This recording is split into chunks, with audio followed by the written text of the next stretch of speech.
doit mettre sur pied et dans un état de droit, il y a une justice indépendante.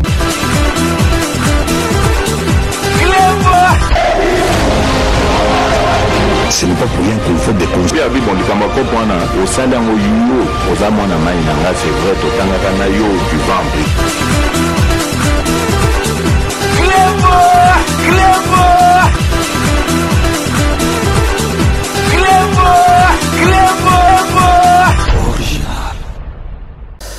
Salut et bienvenue sur Clébo Original. Merci de votre fidélité. 5 minutes avec César Ngadi. Tout le monde est d'accord et il en restera ainsi pendant très longtemps. 5 minutes Nabiso Ezali édition spéciale au Togolak Sabino briefing au Salamaki le 2 janvier 2024. Boyebi briefing Ezali création ya ministre ya communication Patrick Mouya ya auto félicite pour la création en Ezali redevabilité Ezali kolakisate ezali kolakisake gouvernement na autorité na biso bazali redevable na peuple congolais. Il faut baya ko loba masolo o soki tangami baya ko loba parce que peuple congolais mutu azali mokonzi na bango yangwana. C'est la raison pour laquelle a bengisaka ba ministre bato nyoso tout soki actualité moko esengeli autorité wana zala ba yaka wana ko loba et puis ko exposer masolo et puis ko répondre na ba question. Il y a des journalistes wana bazali wana ba kombo na bango bien sûr, mais ba question zali filtré ba poser mi tout na surtout ba poser ezali kolakisa toujours idolo ya président de la République na biso. Donc transparence na démocratie na liberté d'expression oyo ezalaki kalate na ba prédécesseur na ye. Donc le lot tozali kolakisa bino briefing oyo invité azalaki te ye moko ministre ya communication Patrick Mouya a répondaki na ba question nyoso tout ya ba journaliste bazali wana au sujet ya ba élection oyo witi ko salema et puis pour la publication il y a élection présidentielle système oyo salamaki. Donc vraiment à répondre qui n'a pas question parce que la question il y a quand les allez filtrer il faut être prêt à tout. Donc vraiment Totiki Bino Bolanda briefing Oyo et Salamaki donc le 2 janvier 2024 Yemoko ministre et à communication Patrick Mouya a répondre qui n'a pas question nous surtout à journaliste sans en esquiver aucune. Donc restez connectés sur Clébo Original pour la suite de nos programmes. Que nous avons tous vu dans le Kasaï de cette dame qui s'est faisait molester publiquement en rappelant qu'il est hors de question que d'aucune manière nous puissions recourir à la violence sur quelqu'un pour ses opinions politiques, parce qu'en démocratie, il faut accepter le fait que d'autres peuvent avoir des opinions qui sont différentes des nôtres. Évidemment, il est revenu aussi sur les affaires de l'État, parce qu'on n'en a pas beaucoup parlé ces derniers mois.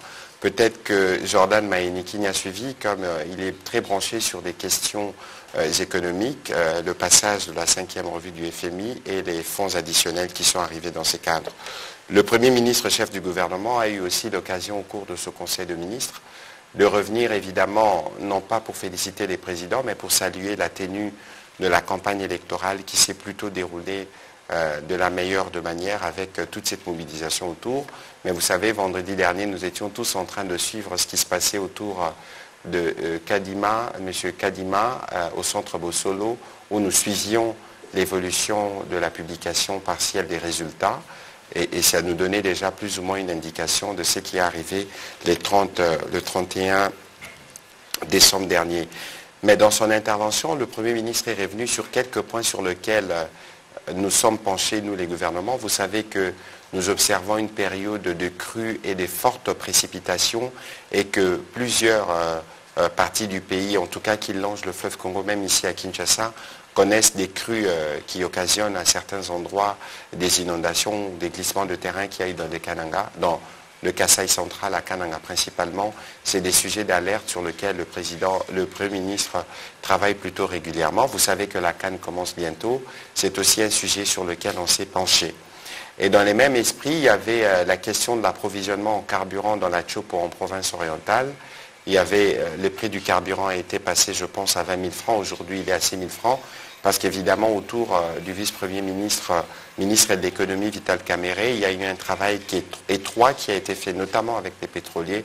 Ils ont pu trouver un accord, parce que vous savez qu'il y a la question du manque à gagner. Je me permets de rappeler ici que le gouvernement subventionne pour 40% les prix du carburant à la pompe pour tous les Congolais, quelle que soit leur couche sociale. Il y a évidemment un manque à gagner qui est payé aux sociétés pétrolières et pour lequel un accord a été trouvé, un projet d'ordonnance a été préparé. Il n'attend plus que la sanction cette semaine du président de la République pour permettre justement de régler cette question du carburant. Voilà ce que je pouvais dire en liminaire de ce qu'étaient les conseils de ministres de la fois dernière. Maintenant, je voudrais revenir un peu, faire quelques commentaires sur le processus électoral. J'espère que vous tous, vous avez reçu les communiqués que nous avons publiés hier, qui donnaient la position du gouvernement après ces processus électoraux. Évidemment que nous avons salué la publication dans les délais convenus par la Commission électorale nationale indépendante des résultats provisoires de l'élection présidentielle. Le gouvernement a félicité le peuple congolais pour sa participation au processus électoral et sa maturité en ayant choisi librement son président de la République au cours des scrutins du 20 décembre 2023. Nous avons aussi félicité la Commission électorale indépendante qui, malgré les énormes défis et les différents challenges, a relevé le pari de la tenue des élections libres, démocratiques, transparentes, inclusives et apaisées et dans les délais constitutionnels. En attendant la proclamation des résultats définitifs par la Cour constitutionnelle, le gouvernement a félicité le président de la République, chef de l'État, pour sa brillante élection. Et par la même occasion, le gouvernement a salué la participation sans aucune forme d'exclusion de tous les autres candidats à la présidentielle de 2023. Il encourage les différents candidats lésés à recourir aux voies légales pour toute contestation éventuelle des résultats. Nous avons noté aussi avec satisfaction l'engagement de la Commission électorale nationale indépendante à traiter tous les cas litigieux qui ont fait l'objet des dénonciations durant les processus en cours. Et puis le gouvernement a invité les Congolais, et c'est ce qui s'est passé, à célébrer dans le calme cette belle fête de la démocratie qui vient consolider nos efforts communs pour la construction d'un État fort, prospère et solidaire. Nous sommes tous en attente de la suite de la publication des résultats par la Commission électorale nationale indépendante et un communiqué venait de nous parvenir ce soir pour dire qu'il y avait un report et que la CENI pourrait éventuellement nous fixer le jour de la publication de ce résultat. C'est compréhensible parce que vous avez suivi qu'il y a un besoin aujourd'hui au sein de l'opinion d'évacuer tous les cas litigés qui ont été relevés ça et là à travers la République, mais des cas qui ne pourront nullement impacter les résultats finaux de l'élection présidentielle. Je les disais en liminaire un peu en blaguant, mais vous avez noté comme moi que le processus électoral qui connaît, en tout cas qui est dans sa phase d'atterrissage, le processus électoral de 2023 est très différent des processus précédents. Lorsque vous regardez les efforts qui ont été mis, notamment en termes de transparence, je vous parle parce que moi-même je suis co-rédacteur de la loi électorale, la CENI, la manière dont la CENI a communiqué sur les résultats des présidentielles, nous espérons que sur les sites, comme cela a été dit, ils publieront les résultats bureau de vote par bureau de vote pour nous permettre justement de répondre à ces besoins de transparence. Les résultats des élections ont été publiés dimanche en journée, dans une journée ordinaire, sans pression, sans tension, sans coup de feu. Ça vaut la peine de les mentionner parce que nous tous, nous avions assisté aux différentes publications des résultats. Moi, en 2006, je faisais les débats électoraux à Sainte-Anne. On y a passé la nuit. L'abbé Malouma lui est revenu en char de combat. C'est pour vous dire que nous sommes en train progressivement de consolider la marche vers notre démocratie.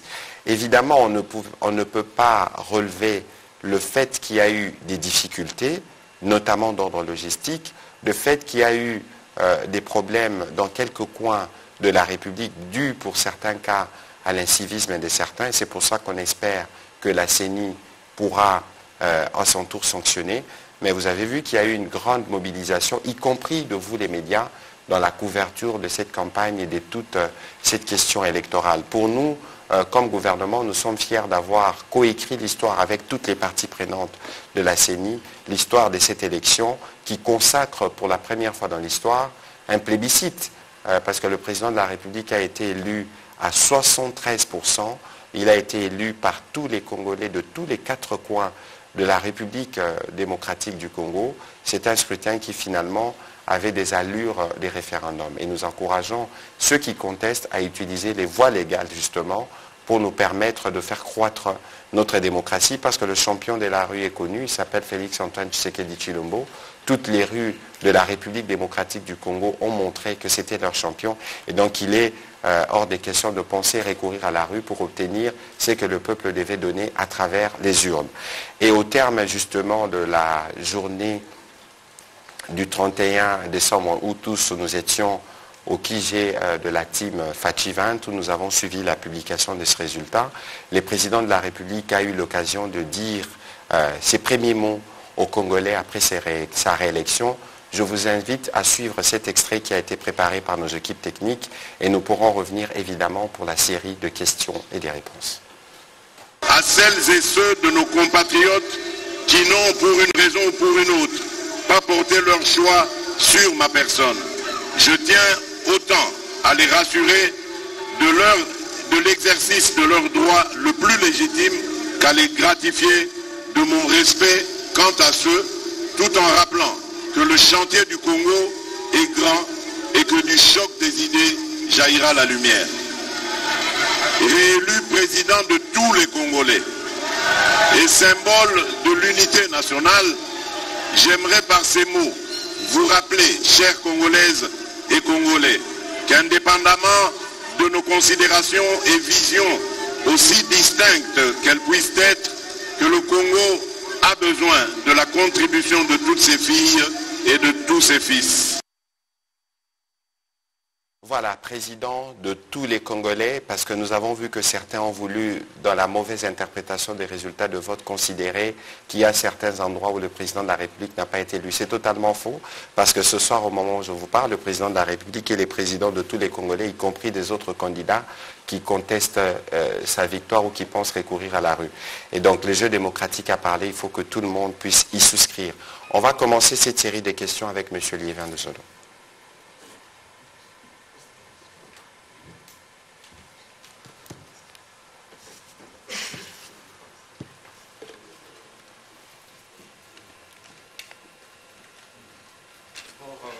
Mes sincères félicitations, Monsieur le ministre, pour votre ticket gagnant, qui est le président Félix Tshisekedi, qui vient d'être réélu. Ma première question, c'est celle-ci. Comment la République démocratique du Congo, ou votre gouvernement, a accueilli les félicitations du président kenyan, William Ruto, quand on sait qu'il y a des tensions diplomatiques entre les deux pays, et que la réaction de ce dernier n'a pas plu à Kinshasa, qui lui demande beaucoup plus d'explications quant à la question du Corneille Nangaa. La deuxième question, c'est peut-être en dehors du cadre électoral, c'est concernant les déploiements des forces de la SADC, aujourd'hui marqué par la présence des casques bleus des Nations Unies sur le terrain au Nord Kivu, dont les mandats a d'ailleurs été prolongés d'un an. Et par contre, l'article 53, alinéa 1er de la Charte des Nations Unies dispose qu'aucune action coercitive ne sera entreprise en vertu d'accords régionaux ou par des organismes régionaux sans l'autorisation du Conseil de sécurité des Nations Unies. Alors, pouvez-vous nous dire aujourd'hui que le mandat de cette force est offensif? Écoutez, sur cette question spécifique du déploiement de la force de la SADC, nous aurons l'occasion de revenir dessus avec le ministre des Affaires étrangères ou le ministre de la Défense éventuellement. Comme ça, nous pourrons aller dans le détail. Ce soir, nous avons voulu faire un focus sur le processus électoral. Je ne saurais donc pas vous donner de réponse à ces propos. Et sur votre première question, comment on a accueilli les félicitations du président kenyan? Écoutez, il y en a eu 15 ou 16 ou 17, et il y en aura encore au fur et à mesure que les jours vont passer. Le président de la République a été élu avec 73% par les Congolais. C'est d'abord la volonté ou la légitimité des Congolais qui compte au-delà de tout. Et donc pour nous aujourd'hui, c'est d'abord saluer et remercier les populations congolaises qui se sont mobilisées massivement pour le voter, mais que par suite c'est d'usage diplomatique, ça ne dépend pas des questions qui peuvent nous froisser pour le moment. C'est à ces titres sûrement que le président kenyan, comme les autres présidents, ont adressé des messages de félicitations au président de la République. C'est les signes que notre démocratie est bien perçue aussi dans la région comme dans le monde. Parce qu'aujourd'hui, la République démocratique du Congo, c'est les plus grands pays subsahariens. Et vous avez 44 millions d'électeurs qui étaient attendus. On a eu à peu près 18 ou 20 millions. C'est énorme. Ça représente 3-4 fois la démographie de certains pays en Afrique. Et donc, il est important que l'exemple de la République démocratique du Congo puisse être noté, puisse faire l'objet justement de ces messages de félicitations, parce qu'organiser des élections relève d'un grand défi. Alors, pour ce qui concerne les questions diplomatiques, nous aurons évidemment l'occasion d'y revenir, parce que le président de la République nous a dit en Conseil de ministres que nous devons continuer de travailler. Et nous allons travailler jusqu'à la remise et reprise avec le prochain gouvernement. Ici, les tâches du gouvernement sont connues, les priorités sont connues. J'ai relevé quelques points tout à l'heure lorsque je parlais de l'intervention du Premier ministre. On va rester dans cet esprit. Voilà. On va prendre les questions de Madame Ekambo.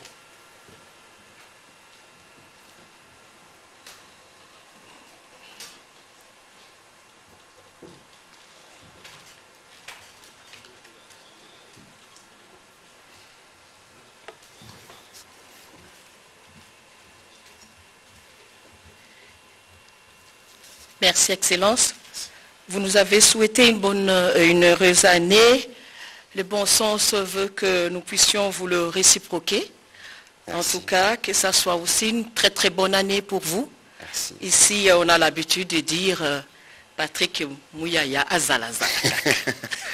Merci beaucoup. En tout cas, nos félicitations aussi au président de la République pour sa réélection. Ici, je m'en vais directement parler de ce que nous avons vu pendant les élections. Et vous l'avez signalé que même le président de la République en a été choqué. Qu'est-ce qu'on a vu? On a vu des femmes molestées. Moi, j'en ai vu 2. Vous avez parlé d'une femme et ça nous a vraiment choqués. Alors, l'intolérance qu'on a observée au chef des jeunes, parce que quand on regarde ces vidéos, la plupart de ces personnes sont des jeunes. Est-ce que ces jeunes n'auraient pas été... est-ce qu'il y avait un mot d'ordre qui a poussé ces jeunes à commettre de telles bévues, pas seulement à l'endroit des femmes, mais on a vu aussi cette intolérance au niveau de choix des candidats. Est-ce qu'ils ont reçu un mot d'ordre?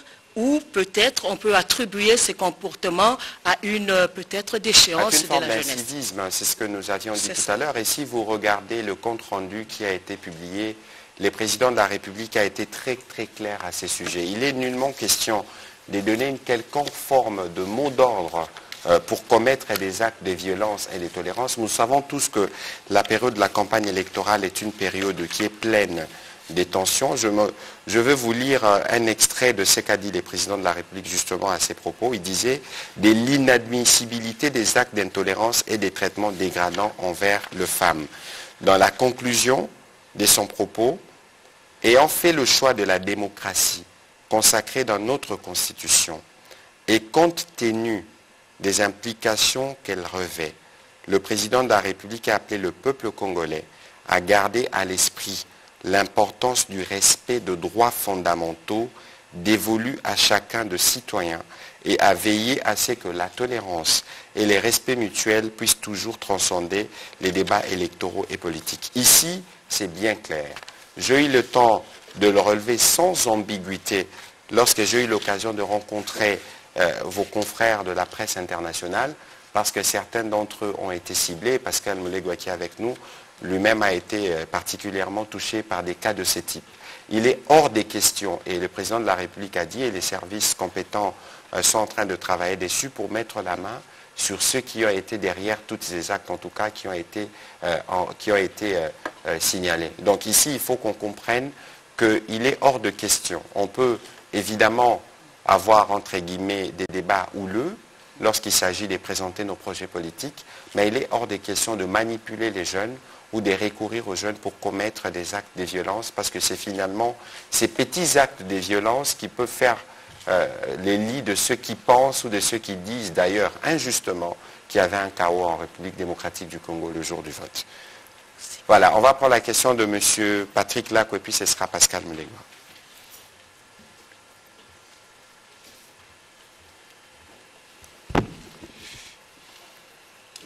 Heureuse année à vous, Monsieur le ministre Mouyaya. Merci. Quand même, un bon nombre de questions, mais permettez-moi de résumer même à 2 ou 3. La logistique électorale a eu à causer beaucoup de problèmes. Est-ce que, et ce problème-là est subvenu à cause d'un financement en retard de la CENI? Le gouvernement a financé les élections et ce financement-là a eu de retard, ce qui a causé ce grand retard en termes logistiques. Est-ce qu'il y a eu des dispositions qui ont été prises au gouvernement national pour corriger cela, puisque, vous vous souviendrez ici, plusieurs questions ont été posées au ministre des Finances sur ce retard de ses décisions en termes de financement des différents projets. Puisque si on fait un regard en rétro sur tout ce qu'il y a eu comme problème de financement, vous verrez qu'on a accusé, à tort ou à raison, le ministre des Finances de bloquer des choses. Et la CENI a aussi relevé cela. Il y a eu même une polémique entre les 2 Kazadi. Est-ce que le gouvernement a eu à donner des solutions à cela? Écoutez, sur cette question, avant que vous ne puissiez continuer, il y aura évidemment une évaluation qui va être faite. Mais la CENI est une structure indépendante qui dépend, parce que la CENI génère sûrement de revenus, mais qui sont réservés au trésor public avec les différentes cautions payées par les candidats. Mais la CENI ne fait pas de commerce, entre guillemets. La CENI dépend du financement du gouvernement. On travaille suivant un plan. Et il est évident que lorsque vous organisez une élection dans un pays comme la République démocratique du Congo, vous faites face à des besoins qui sont complexes en termes de logistique. Je le disais, vous avez suivi que le président Kadima a dit qu'il y avait 101 000 candidats. C'est plus du double de l'addition de tous les candidats des élections de 2006, 2011 et 2018. Ça, c'est aussi un aspect qui rend le processus complexe. Et puis, évidemment, nous sommes en saison de pluie, où vous avez des zones dans certaines parties du pays où la logistique est difficile. Et donc aujourd'hui, comme au terme de tout processus électoral, il y aura évidemment d'évaluation dans les différents cadres prévus pour tirer des conséquences et voir ce qui peut être amélioré. Ici, il y avait un souci principal parce que nous avons vu tout surgir les débats entre guillemets sur la légalité. Est-ce qu'on pouvait autoriser les Congolais à voter le jour d'après ou pas? Mais posons-nous la question. Lorsque, pour la première fois, on doit voter les conseils municipaux, Monsieur Patrick Lacoué, combien de minutes avez-vous fait dans les bureaux de vote si vous avez voté? 5. 5 minutes. Alors, dans un bureau de vote, on attendait à peu près 680 électeurs normalement, et puis 70 bulletins en plus pour les journalistes et toutes les personnes qui votent avec dérogation. Ça fait 750. Si vous devez faire un petit calcul, 750 x 5, ça vous fait 375. Et donc, vous ajoutez 3750 minutes. Vous divisez par 24, ça vous donne le nombre, par 60, ça vous donne les nombres d'heures. Vous voyez que avec le nombre de minutes fait par électeur, même si la CENI avait prévu 11 heures par bureau, on ne serait pas en mesure de terminer, même s'il y a 300 électeurs. Vous voyez, sont 300 électeurs, fois 5 minutes, ça fait 1500 minutes. Lorsque vous divisez 1500 ça vous donne à peu près plus de 20 heures. Ça vous donne presque un jour de vote. Et donc, il faut comprendre aussi les processus en lui-même par rapport à l'étendue du pays. C'est pour ça qu'il est important de tirer les conséquences de ces processus. Et que, pourquoi pas, on envisagerait dans la prochaine loi électorale d'étaler l'élection sur 1 ou 2 jours, premièrement. Deuxièmement, il y avait un principe. On disait 11 heures en fonction de l'heure d'ouverture de bureau. Et c'est la même situation qui a prévalu dans certaines provinces, où les votes ont commencé même un jour d'après. Ici, il y avait un souci principal, au-delà de ces difficultés que nous connaissons du fait justement de la complexité du pays, mais il fallait que les Congolais votent. Parce qu'il y a un débat qui surgit, bon, on n'avait pas le droit, mais comment alliez-vous faire pour gérer, contenir tous ces Congolais qui sont venus parfois après 10 ou 12 heures sans voter et n'ont fait montre d'aucun signe de colère ou de frustration, allant dans le sens de se battre ou de créer justement ce qu'on aurait voulu qu'on appelle chaos. Vous voyez, tout ça, c'est des conséquences que nous devons tirer par rapport au processus futur. Mais ici, il faut considérer qu'il y avait une volonté claire de laisser voter tous les Congolais. Merci, Excellence. Permettez-moi de finir par là. Oui, ce que... Allez-y, s'il vous plaît. 5 années, ça passe vite. Est-ce que, dans ce que vous avez eu comme échange avec le chef de l'État ces derniers jours... Au cours du Conseil des ministres, principalement. Est-ce qu'il a déjà réfléchi sur son dauphin, puisqu'il entame son... S'il vous plaît. S'il vous plaît. Et pour finir, là, c'est à vous directement. Et c'est à vous directement. Vous avez prôné le changement de narratif. Votre appréciation sur la communication globale de cette campagne électorale. Merci. Écoutez, j'aurais vraiment du mal à donner un avis qui pourrait être considéré par certains comme objectif, parce que moi-même, j'étais dans l'ambiance de ce qui se faisait. Ici, il faut remarquer que notre démocratie a évolué. On était dans un... Il y a eu plusieurs fois ici des débats, on disait que des candidats seraient exclus. Mais on a fait une élection sans exclusion aucune. Tous ceux qui ont aspiré à devenir candidat président de la République et qui avaient le moyen exigé, l'ont été. Tous ceux qui avaient les moyens de battre campagne l'ont fait. Personne n'a été empêché d'aucune manière. Tout ce qui était en mesure de faire la couverture, des journalistes qui venaient de l'étranger, parce que nous, on a vu des journalistes qui venaient ou certains qui venaient avec des équipements le plus sophistiqués, parce qu'on pensait qu'Internet serait coupé. On pensait qu'on serait dans des situations sécuritaires difficiles. Beaucoup ont déchanté. Et c'est une belle leçon que nous tous, nous avons administrée. Parce que dites-vous bien, M. Patrick Lacoué, on aurait pu, comme gouvernement, dire, écoutez, nous savons comment les fake news circulent et comment certaines vidéos peuvent devenir virales sur Internet. On aurait pu, si nous n'étions pas guidés par un souci, justement, de transparence à tout point de vue, on aurait pu couper Internet. À défaut de les couper, on aurait pu recourir à des moyens technologiques pour raccourcir ou ralentir la vitesse des connexions. Mais pourquoi pensez-vous que cela n'a pas été fait? Parce que nous, on voulait la transparence, on n'a rien à cacher. Les difficultés, fort malheureusement, on fait plus attention à ce qui ne marche pas. Là où ça marchait, moi j'ai vu très peu de plaintes venant du Congo central, par exemple. J'ai vu très peu de plaintes venant de Beni Butembo, par exemple. Ou Beni, vous savez que c'est une région qui est assez chaude. Mais pourquoi ne nous sommes pas, nous, focalisés sur les parties du pays où les scrutins fonctionnaient à merveille? On a voulu se focaliser sur des cas spécifiques. Je prends toujours l'exemple de l'ISP Bunia, parce que c'était ça le premier point d'alerte, où des déplacés qui, malheureusement, n'étaient pas enrôlés, voulaient voter. Et dans la colère, ils ont incendié des machines à voter. Mais le même jour, le gouverneur militaire que j'ai eu au téléphone s'est organisé avec la CENI pour que le compatriote de cette partie du pays puisse voter. Est-ce que les gens sont revenus derrière pour dire, voilà, ce qui s'est passé à Bunia, on a corrigé? Voyez un peu. Donc, il y a tous ces éléments des décors, mais il faut considérer que l'essentiel a été fait.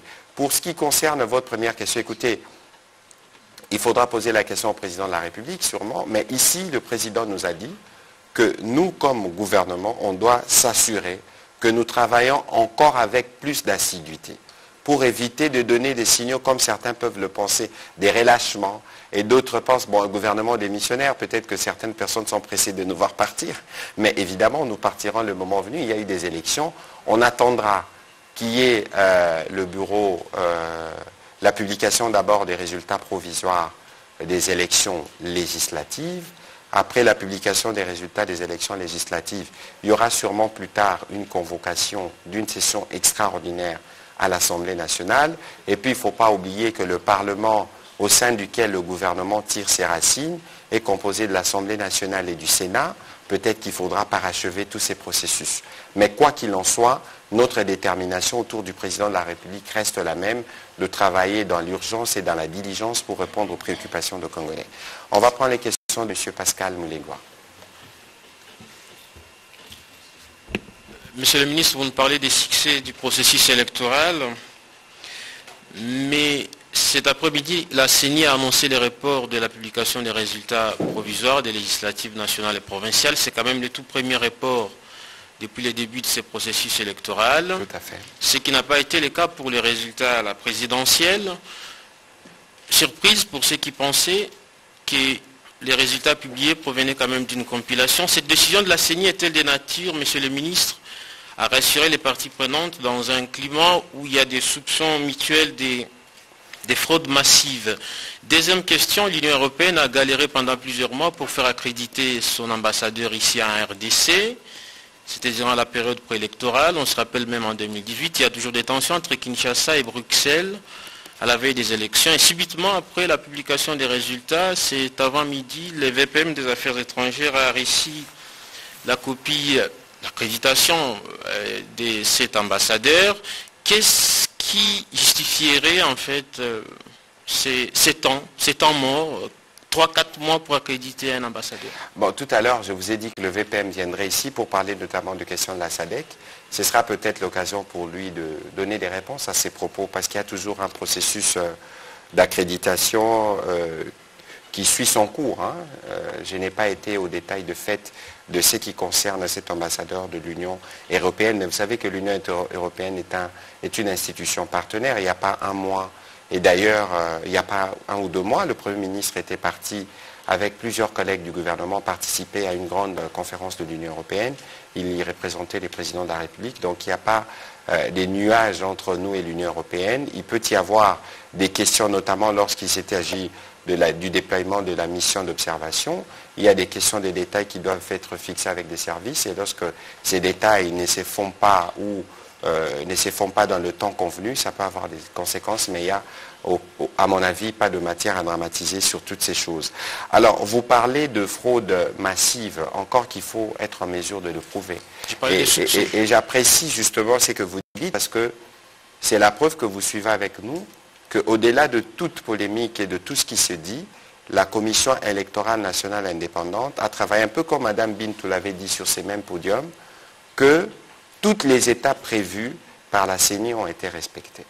Et je ne suis pas à la place de la CENI pour répondre sur les motivations, mais on peut préjuger déjà de quoi il est question. Parce que nous sommes dans une élection à seuil, que ce soit au niveau national, que ce soit au niveau provincial. Il y a eu des soupçons, évidemment, de fraude, comme vous le dites, mais il y a eu des dénonciations qui ont été faites au niveau de la CENI, où il existe une commission. Vous avez suivi que même nous, au niveau du gouvernement, on a bien accueilli l'idée pour la CENI de faire ces toilettages. Je pense que c'est temps d'être mis à contribution pour traiter les différents cas qui ont été observés. Là où il y a eu évidemment de flagrance, il y a, dans ce que j'ai entendu de la CENI, qu'il y a même possibilité d'annuler certains scrutins dans certaines zones.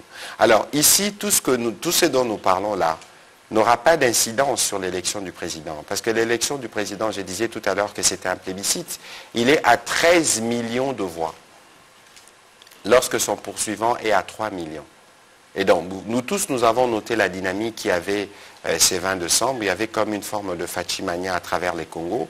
Et d'ailleurs, vous avez suivi à ces propos la mission de l'ECC et de SENCO, qui était particulièrement entendue sur ces rapports. Ils ont dit sans le dire qu'il y avait un candidat qui sortait du lot qui avait plus de la moitié du suffrage. Et donc, de ce point de vue, il ne devrait pas y avoir des polémiques. Sur les autres sujets, évidemment, nous continuons à suivre et à monitorer. Nous espérons que la CENI sera en mesure rapidement de nous apporter des réponses. Son motif officiel, c'est qu'il y a une compilation en cours. Évidemment, il y a des compilations en cours au niveau de la CENI, mais vous savez, il faut départager. Il y avait combien de candidats députés? Il y avait à peu près 25 000, il y avait à peu près 32 000 au provincial ou 49 000 au municipal.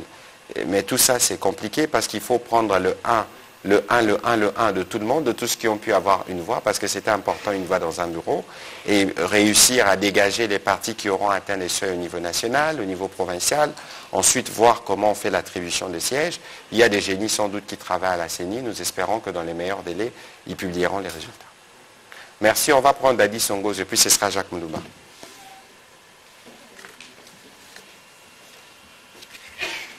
Merci. Une question. Nous avons vu les candidats de l'opposition se tirer dessus au cours de la campagne. Et j'ai assisté à une de leurs rencontres à CEPAS. Là, tous, ils se sont mis ensemble désormais pour dénoncer ce qu'ils ont appelé chaos électoral organisé avec de fraudes. Parce que là, ils ont parlé de machines à voter retrouvées chez certains candidats de l'Union sacrée. Ils se sont mis ensemble. La question va venir. Il y a eu un message aussi, je ne sais pas si c'était la stratégie de l'Union sacrée, de parler des candidats de l'étranger.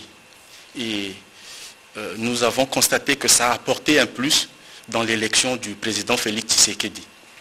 Est-ce qu'aujourd'hui, ces messages-là, vous considérez aussi comme c'est un message du passé, parce que le président dit « Je suis élu pour un deuxième mandat, je suis le président de tout le monde, il y aura l'ouverture d'esprit ».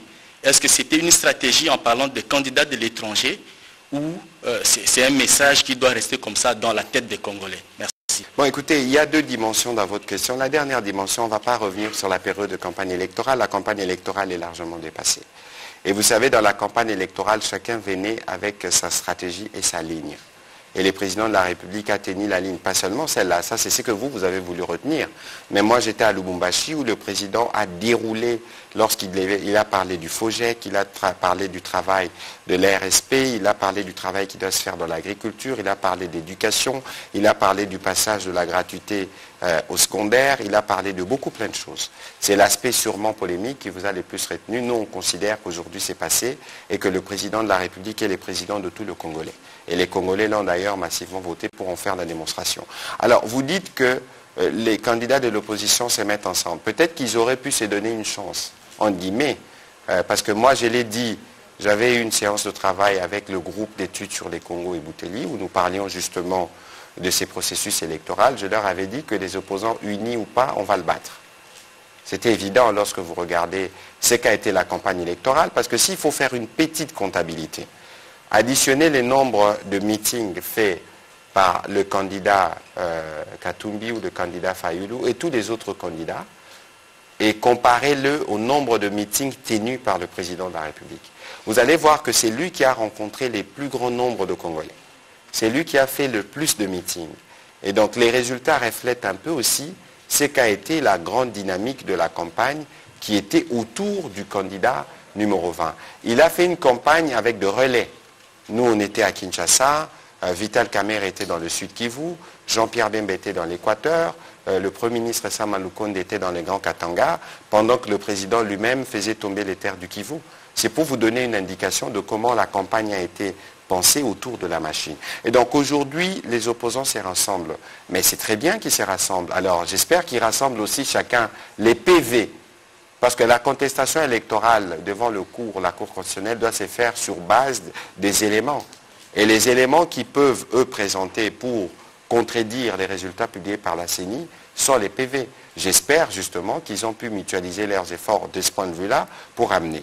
Pour ce qui concerne, et d'ailleurs je l'ai dit en rappelant les communiqués du gouvernement, on fait la contestation devant les cours et tribunaux. Nous avons tous accepté. Et d'ailleurs ici, il faut relever le caractère républicain de certains candidats. Vous avez vu par exemple Constant Moutamba féliciter les présidents de la République, vous avez vu Adolphe Mzito le faire et d'autres candidats dont je n'ai pas les noms. Si les autres ont choisi de ne pas être fair play, mais ils doivent regarder alors les signaux, parce qu'il y avait la première question d'Eliévin tout à l'heure sur les réactions qui viennent. Toutes ces réactions qui viennent spontanément, vous pensez qu'elles viennent pourquoi ? Parce qu'il n'y a aucun doute sur le plébiscite du président de la République. Et donc s'ils choisissent la voie de la contestation, qu'ils utilisent les voies légales, parce que le champion de la rue, une nouvelle fois, je leur ai dit, c'est les présidents de la République, parce que ce sont les Congolais qui ont investi toutes les rues pour aller le voter le 20 décembre dernier. Voilà. Jacques Moulouba. Je reviens par ici pour clôturer. On a encore 10 minutes. Merci, Monsieur le Ministre.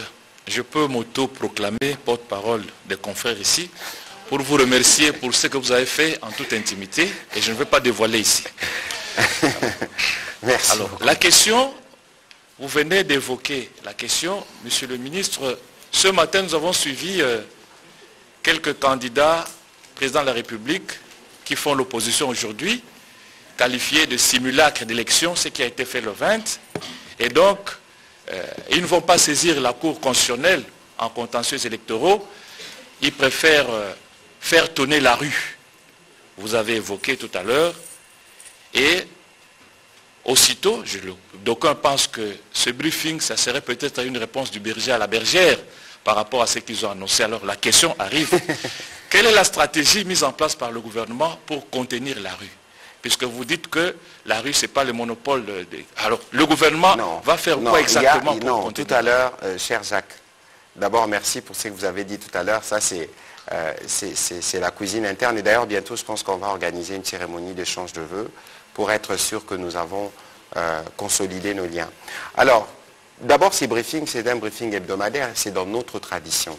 On aurait pu le faire hier, mais hier, c'était le jour de l'an et c'était un jour particulier pour moi, mais on ne pouvait pas, c'était l'anniversaire de ma fille, donc on ne pouvait pas faire un briefing le 1er janvier. On l'a fait aujourd'hui. Vous savez, nous, de coutume, on n'a pas besoin de répondre à l'opposition, parce que nous faisons le travail de l'État. Ici, le vice-premier ministre, ministre de l'Intérieur, vous avez déjà dit. Et les voies légales sont les voies qui sont conseillées. Parce que lorsque vous choisissez la rue, je vous dis qu'il y a déjà un champion. Parce que quelle est l'unité des mesures?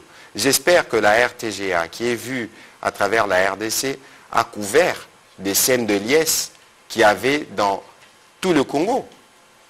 De Lubumbashi à Kisangani en passant par Goma. Quelle est la ville où vous n'avez pas vu les gens aller justement dans les rues pour célébrer la victoire du président de la République? Et donc, ceux qui pensent pouvoir y recourir, bonne chance, mais le président de la République lui-même avait déjà dit que c'est les présidents de tous les Congolais, y compris de ceux que ceux-là veulent mettre dans la rue, pour une cause, à mon avis, qui est perdue. Ils veulent des élections, alors ils n'ont qu'à attendre 2028 au prochain processus. C'est en ce moment-là que les élections pourront se faire. Deuxième petite question, Monsieur le ministre. Le président est le président de tous les Congolais, bien sûr, même de ceux qui ont vu leur siège, par exemple, en Mbuji-Mayi, être vandalisé. Alors, qu'est-ce que le gouvernement a fait depuis ce jour-là de la proclamation de résultats jusqu'à aujourd'hui? Il y a une enquête qui est déjà menée par rapport à ça? Je crois qu'au niveau du ministère de l'Intérieur, il y a un travail en cours. Je vous ai relu tout à l'heure les propos du président de la République en Conseil de ministres où il a été clair. Il faut de la tolérance, il faut de l'acceptation. Et donc, il faut qu'il y ait les responsables qui pourront être identifiés de tous ces cas de vandalisme doivent en répondre. Il est hors des questions de porter atteinte, que ce soit physique, que ce soit au bien, à n'importe qui, simplement parce que nous avons des opinions différentes. Il faut éviter de tomber justement dans ces pièges de l'extrémisme, parce qu'après les élections, c'est une compétition. Il y en a qui perdent, il y en a qui gagnent. Parce qu'au bout du compte, cher Jacques, ce sont les Congolais qui ont gagné. Vous tous ici, vous n'êtes-vous pas contents de voir qu'on a fait des élections sans stress, sans tension? Vous n'êtes pas contents de voir que notre démocratie arrive à maturité, où on n'a pas eu besoin de passer par des périodes où on dit couvre-feu, où on dit frontières fermées, où on dit, mais tous ces chapitres-là aujourd'hui, c'est le passé. Et donc nous sommes en train d'aller dans la consolidation. Il faut que tout le monde souscrive à cela. Je présume que les autres le font peut-être de bonne foi. On verra dans les cas de l'exercice démocratique où on va en arriver.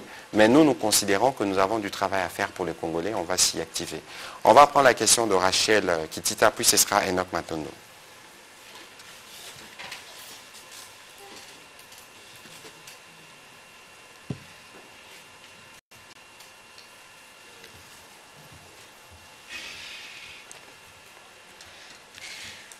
Bonne année, Monsieur le Ministre. Merci pour la parole. La première question, c'est en rapport avec le processus électoral. Théodore Ngoï, candidat malheureux aux élections du 20 décembre que nous avons eu à interroger, le jour de la publication de résultats provisoires, appelle le candidat élu, donc Félix Tshisekedi, à réunir les acteurs politiques, ceux de l'opposition et de la majorité pour parler le Congo, notamment en cette période cruciale où le pays fait face à l'agression rwandaise. Et donc pour lui, il faudrait que Félix Tshisekedi réunisse les uns et les autres pour que la question du Congo soit discutée, notamment la question de la résolution de la crise de l'Est. Qu'est-ce que vous en pensez? Deuxième question. j'ai eu beaucoup de retours de ceux qui m'ont appelé des provinces pour dire mais maman Rachel, abiso to voter, non n'est pas nabiso va voter qui n'a pas Félix Tshisekedi té. C'est que biso a torosata 1 km anzelate. Est-ce que le fait que tel territoire n'a pas élu le président de la République signifie que le mandat n'a pas côté. Troisième et dernière question, vous avez remis il y a quelques jours 12 caméras, félicitations déjà, à la radio-télévision nationale congolaise pour la couverture des grandes activités. Qu'est-ce qui reste encore à faire pour que la RDC, la RTNC plutôt, la chaîne nationale, atteigne le niveau? Qu'est-ce qu'il reste pour Patrick Mouyaya de pouvoir faire bien que nous, on souhaite que vous puissiez remplir, que vous soyez notre éternel ministre de la Communication? Ça dépendra du pouvoir discrétionnaire du président de la République. Le président écoute le peuple. Ce qui nous reste à faire pour la RTNC, parce que sur la RTNC, nous ne travaillons pas seuls. Évidemment, je pense qu'il nous faut un média congolais puissant d'information 24 heures sur 24. Je pense que c'est un chantier sur lequel nous avons déjà commencé à réfléchir. On va continuer à y travailler. Évidemment, il y a toujours des questions qui sont prioritaires, le traitement du personnel, la mise à la retraite. C'est des questions sur lesquelles nous allons nous focaliser. Ici, nous avions pris une responsabilité, m'avait été confiée au gouvernement pour faire justement la modernisation des médias publics qui ne concerne pas que l'ACP, mais la RTNC et le Ronatelsat. Nous avons commencé avec la RTNC et aujourd'hui, vous voyez qu'il y a des efforts notables qui ont été faits. Nous allons continuer parce que moi, mon prochain souci, c'est de faire de la radio nationale une radio puissante que les Congolais pourront recommencer de suivre pleinement, un peu comme ils suivent la télévision. Il y a des chantiers avec les équipes de la RTNC, nous y travaillons. Alors, Namotuna Nayo Potuniango Nalinga, le lobby au territoire, la biso bavotaki présidente Torozanzelate. Maman Rachel, Bako Sabinote. Président a 73%. Bisolaire Tobandaki élection au Tobano Zelate tozo à 100%. Parce que dans l'élection, nous sommes à 100%. Mais ce que tu as dit dans le biawa, tous les cas depuis le processus électoral au Ebandi. Token en 2006. Élection, premier tour. Président Kabila a 42 ou 44%. Token en deuxième tour, a 58%, je pense. 2011. Je ne pense pas que le président Kabila a plus de 50% dans l'élection. En 2018, le président Fatia Zouaka, je pense, 38%. En 2023, j'ai presque les doubles de 38, 73%. Et ça, distinction. Ça veut dire que ils ont un territoire, mon côté, où il y a dans le Congo, où il y a le président Tshisekedi. Batuba ko sabinote, batuba zolinga la politique, nasima makambo oyo. Batuba votaka, suivant ba motivation na bango, suivant ba raison na bango. Mais ezalaka compétition. Leur compétition ici, ils ont dit match. Ceux qui ont gagné 2-0. Ata, ceux qui ont joueurs, il y a camp adverse. Ndache sakibi, ndache kibi contre Kanabango. Est-ce que l'air basa a statistique? Batubaya le bataille, joueur tel, ndache sakitel. Aujourd'hui, ce qu'il faut retenir, et le plus important, c'est que le président a été élu partout en République démocratique du Congo. Dans certaines zones un peu plus, dans certaines zones un peu moins, on ne pouvait pas nous attendre à nous à faire 100% partout, premièrement. Deuxièmement, il faut batubatik à politisation. À Tebiso Boete, projet au président Zanango, au gouvernement Zanango, et ont concerné les Congolais nyonso. Même les candidats au lobby va contester nini, le projet président Zosale Rozalape pour nabola munabango.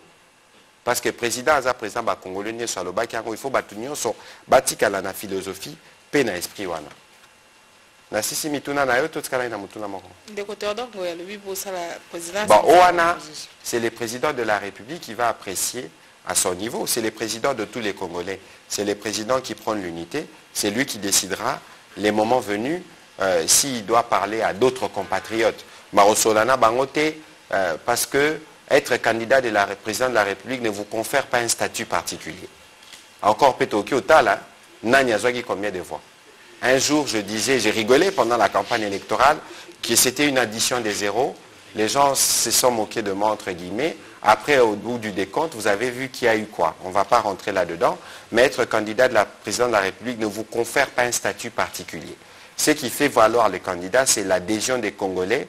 Il y a eu les présidentielles, il y aura les législatives. En ce moment-là, les choses pourront être plus précises sur comment, politiquement, les choses peuvent être faites. Pour le reste, ça dépendra du président de la République. On va prendre les 3 dernières questions pour terminer. J'avais Enoch de ce côté. Et puis, on va finir par Oscar, pour ne pas être responsable du retard du journal. Bonne année, monsieur le ministre. Merci, Enoch.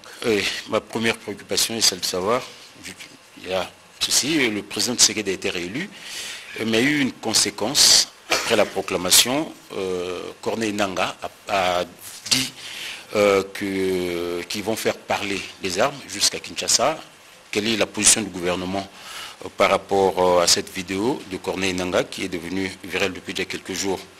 Bon, en ma qualité de journaliste sportif, je voulais juste poser une petite question de curiosité. La CAN commence le 13 janvier, la RDC joue le 17. Et depuis hier déjà, ils sont à Abu Dhabi pour la préparation. Est-ce qu'il y aura un briefing avec le ministre des Sports pour donner beaucoup plus d'informations aux Congolais sportifs? Cela s'impose, hein. Je pense qu'il est en train de suivre. On discutait d'ailleurs ce matin avec Radio Kapi à propos, avec Alexandre.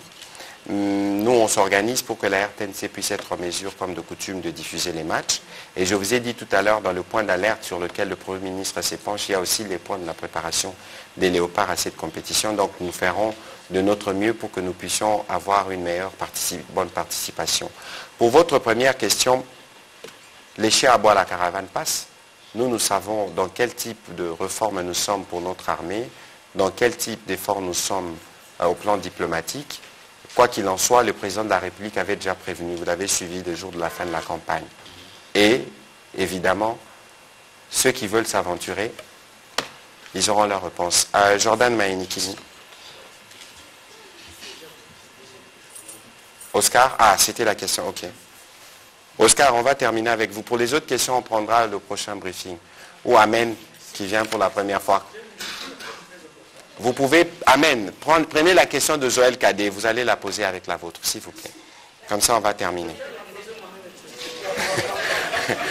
Allez-y, Oscar Mbal. Merci, Excellence, pour la parole que vous m'accordez. Un peu comme pour paraphraser à Galawal, de la prison à la présidence, et moi je vais dire de l'exil à la primature. L'opposant Succès Masra a été nommé hier Premier ministre du Tchad. C'est une question d'actualité. L'accord de réconciliation a été trouvé grâce à la médiation aux bons offices du président de la République, Félix Antoine Tshisekedi Tshilombo. Vous, en tant que membre du gouvernement, parce que l'actuel Premier ministre du Tchad, il a 40 ans, il est né en 83. Vous aussi, vous êtes jeune, comme moi. Et je sais aussi que la jeunesse est un état d'esprit. Je l'ai félicité ce matin pour l'occasion. Justement, je voudrais avoir votre commentaire en tant que membre du gouvernement. Mais écoutez, c'est la preuve justement que nous avons une machine diplomatique qui fonctionne. On parlait des diplomaties tout à l'heure. J'ai assisté à la Cité de l'Union africaine à la signature de cet accord historique pour le peuple tchadien, parce que certains pensaient à un moment donné que la médiation piétinait, pourtant les choses se faisaient dans la plus grande discrétion. Et aujourd'hui, la nomination de Succès Masra, un peu comme son nom l'indique, consacre un succès diplomatique pour le président. Les plus importants ici, pour le président, dans le cas de cette médiation, c'était de ramener autour d'une table le peuple tchadien pour qu'ensemble ils puissent regarder l'avenir de leur pays. J'ai cru suivre récemment qu'il y avait un référendum et donc il y aura des possibilités pour les Tchadiens de pouvoir, dans les jours qui viennent, de se déterminer. Et nous souhaitons donc bonne chance à Succès, le Premier ministre. J'ai eu l'occasion de lui faire un message ce matin à propos. Et donc nous allons continuer de suivre parce qu'il ne faut pas oublier que nous sommes au sein d'une même organisation sous-régionale qui s'appelle CEAC. Monsieur le ministre, une petite question qui me vient à l'esprit. Est-ce que ce n'est pas un piège pour lui en tant qu'opposant en cette période où il y a le référendum? Écoutez, il y a toujours une distance entre ce que nous disons, entre guillemets, lorsqu'on est opposant et la réalité, l'effectivité du pouvoir. Ce n'est pas toujours évident parce que quand vous arrivez aux responsabilités, vous disposez des manettes du pays, vous vous rendez compte que certaines choses que vous disiez à l'époque ne sont pas toujours celles qu'elles sont. Quoi qu'il en soit, avec le président Déby, ils pourront trouver la bonne voie qu'il faut pour le peuple tchadien et le Tchad. Merci. Alors, Joël Cadet, est-ce que vous avez harmonisé vos questions avec, Amen Dimouani? Venez le dire. C'est quand même grave que je n'ai pas de mots pour dire ça. Venez le dire, venez le dire. Alors dites-le rapidement. Amen, restez là, comme ça vous allez prendre, je prends les questions en série pour terminer. Merci, Excellence. Vous l'avez dit et c'est vrai, ça a jubilé dans toutes les rues de la République démocratique du Congo, Kasumba Lessa, Lubumbashi, et ainsi de suite, Kinshasa. Mais à Kabondo Dianda maintenant, ça ne jubile pas. À Kilwa, sur la route Kasenga, il y a certains non-autochtones qui sont en train d'être pourchassés maintenant. À la gare de Luena, que vous connaissez, il y en a qui sont à la gare à l'instant. Quelles sont les dispositions que le gouvernement a prises pour parer à cette situation? Les autres se justifient pour dire non, c'est le comportement des non-autochtones qui les pousse. Oui, ce comportement, on le constate même ici à travers nos amis de la moto. Est-ce que le gouvernement a pris les dispositions, non seulement pour faire face à ces comportements qui rendent les motards un peu au-dessus de la loi, et face à ce que les gens disent, ce sont les réactions comme à Kabondo Dianda. Alors, vous parlez de Kabondo Dianda spécifiquement. Je pense que l'honorable Dani Banza est candidat là-bas. Et il a battu campagne là-bas pour le chef de l'État. Je pense que c'est dans le Olomami. Olomami, oui. Nous y étions d'ailleurs. On a fait 2 à 3 kilomètres à pied avec le président de la République au cours de la campagne électorale. Ici, il faut que les choses soient dites et que les choses soient claires. Je veux revenir sur le passage du président de la République à Likasi ou à Lubumbashi, où le président de la République a dit, en utilisant un proverbe, si vous arrivez à un endroit où les gens dansent à droite, vous aussi dansez à droite. N'essayez pas de danser à gauche lorsque vous arrivez dans un endroit où les gens dansent à droite. Ça voulait tout dire, justement. Autant les Congolais sont libres de circuler et d'aller partout en République démocratique du Congo, autant le minimum voudrait que lorsque vous arrivez dans une telle zone, que vous puissiez vous accoutumer à ce que les autres ont comme tradition.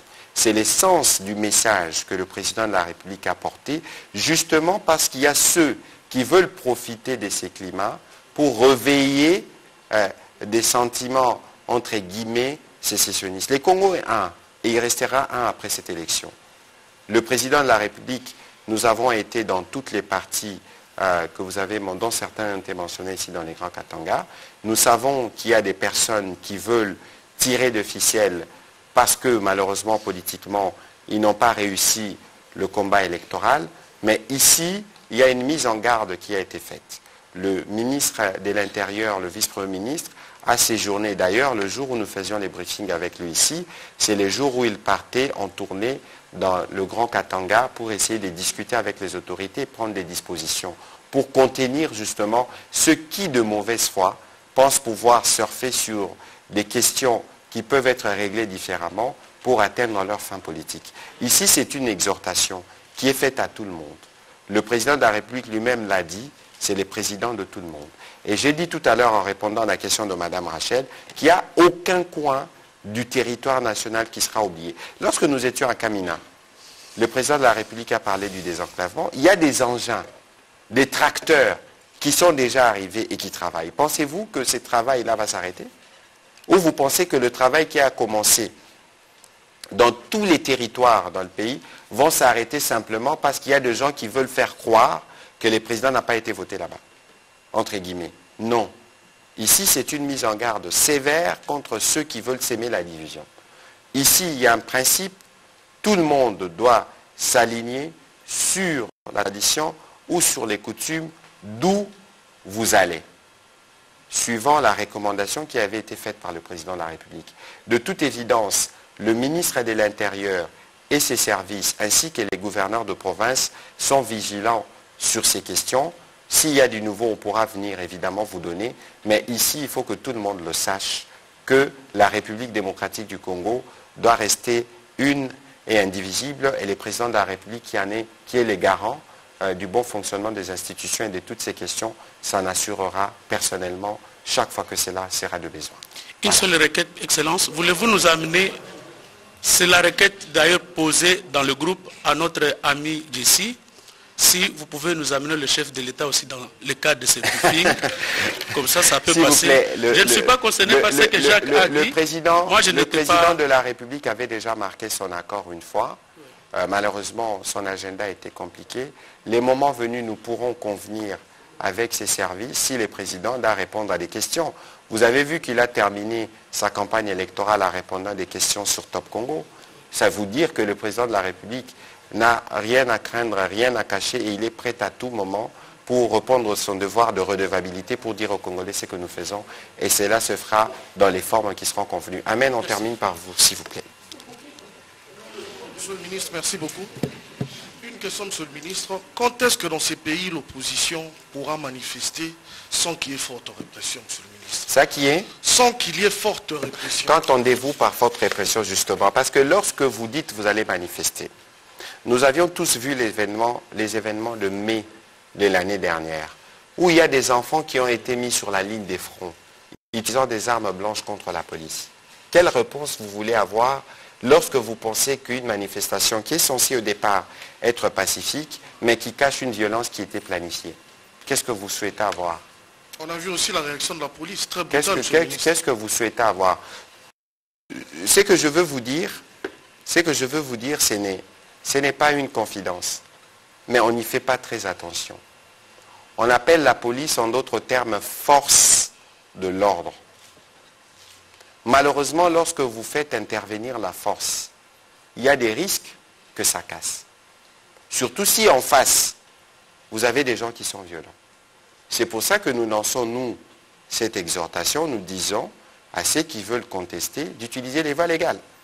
J'ai vu que l'ambassade américaine, en réagissant à la réélection du président, a aussi recommandé les recours aux voies légales. Parce que nous savons que ceux qui veulent souvent aller dans la rue, c'est parce qu'ils ont des plans. Ils savent que la rue suscite de la compassion de certains, peut-être une grande attention des médias internationaux, de certaines ONG. C'est une forme pour eux de montrer qu'ils existent. Et ici, pour nous, nous considérons, et je le répète, que les champions de la rue devraient être connus après les élections et toutes les rues de la République démocratique du Congo, rue, avenue, ville, province, ont choisi les champions, qui est le président Félix-Antoine Tshisekedi Tshilombo, 73% plébiscite. Pour le reste, nous allons voir, nous allons nous assurer que chacun, dans les cadres des libertés qui sont consenties, puisse se mouvoir calmement. Voilà, on va terminer par là. Eric Izami, gardez votre question pour le prochain briefing. Je vous remercie de vous être mobilisés pour cet exercice de redevabilité. Nous allons revenir chaque fois que de besoin parce que, comme je vous l'ai dit tout à l'heure, nous devons continuer. Et une petite anecdote, la dernière réunion du Conseil, nous avions commencé par une prière parce que la campagne électorale est un moment fort de sollicitation. Gloire à Dieu, tout s'est bien passé. Le président a été réélu, les Congolais l'ont célébré. Ceux qui contestent doivent aller devant le cours des tribunaux. Et nous allons continuer à travailler. Je voudrais ici saluer particulièrement l'action des médias, qui ont accompagné ces processus. Nous avons encore beaucoup de sujets parce que lorsqu'on parlait de chaos, c'est un terme qui m'a particulièrement choqué. Parce que c'est comme si on nous regardait que sous des préjugés. J'ai l'impression, en écoutant certains, qu'il y a des regrets. De regrets parce qu'il n'y a pas eu de violence. De regrets parce qu'il n'y a pas eu des casses. Des regrets parce qu'on n'a pas eu de coupure d'Internet. Mais nous vous disons ici que nous avons un président de la République qui est un démocrate achevé et à travers ces élections, de par son rôle et de par la position du gouvernement, nous avons donné une leçon à tous ceux qui pensaient définir le Congo sous des prismes de préjugés. Et les maîtres de cette leçon, c'est le peuple congolais qui s'est mobilisé dans la discipline, malgré les heures d'attente, malgré la pluie, malgré la colère. Et c'est le peuple congolais qui est les grands vainqueurs de cette élection présidentielle. Merci et bonne année 2024 à vous et à toutes vos familles. Merci.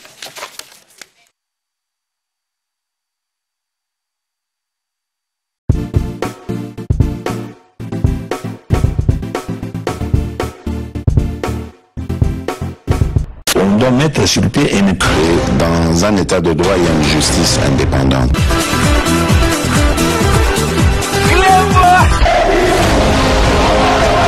Ce n'est pas pour rien qu'il faut des conseils. Abi bon likamako pona au sala ngo yo oza mona mai nanga c'est vrai totanga kana yo du vent.